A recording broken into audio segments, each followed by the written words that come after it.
Chapter 79. The Snatchers. In the name of Allah, the most gracious, the most merciful. By those angels who snatch out the souls of the disbelievers with great violence, by those angels who gently take out the souls of the believers, and by those that glide along, and by those that press forward as in a race, and by those angels that arrange to do the commands of their Lord. On the day when the trumpet is blown, the earth and the mountains will shake violently. The second blowing of the trumpet follows it. Some hearts on that day will shake with fear and anxiety, their eyes cast down. They say, "Shall we indeed be returned to our former state of life, even after we are crumbled bones?" They will say, in that case, it would be a return with loss. But surely it will be but a single cry, when behold, they will find themselves on the earth alive after their death. Has there come to you the story of Moses, when his Lord called him in the sacred valley of Tuwa? Go to Pharaoh, surely he has transgressed all bounds in disbelief, and say to him, "Would you purify yourself from the sin of disbelief, and that I guide you to your Lord so you fear him?" Then Moses showed him the great signs and miracles.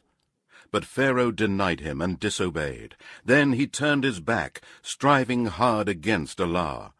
And he gathered his people and cried aloud, saying, "I am your Lord most high." So Allah seized him with punishment for his last and first transgression.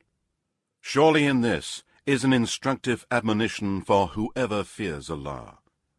Are you more difficult to create, or are the heavens that he constructed? He raised their heights, and he has ordered them equally. Its night he covers with darkness, and its forenoon he brings out with light.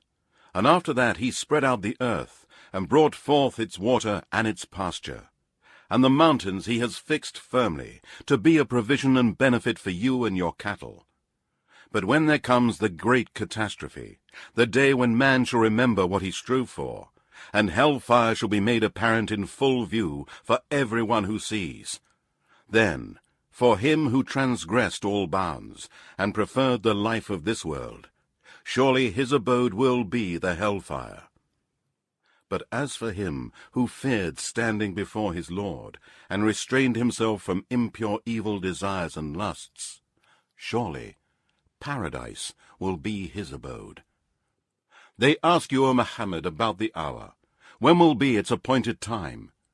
You have no knowledge to say anything about it. To your Lord belongs the knowledge of its term.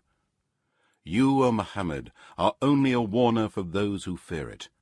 The day they see it, it will be as if they had not tarried long in this world, except an afternoon or a morning.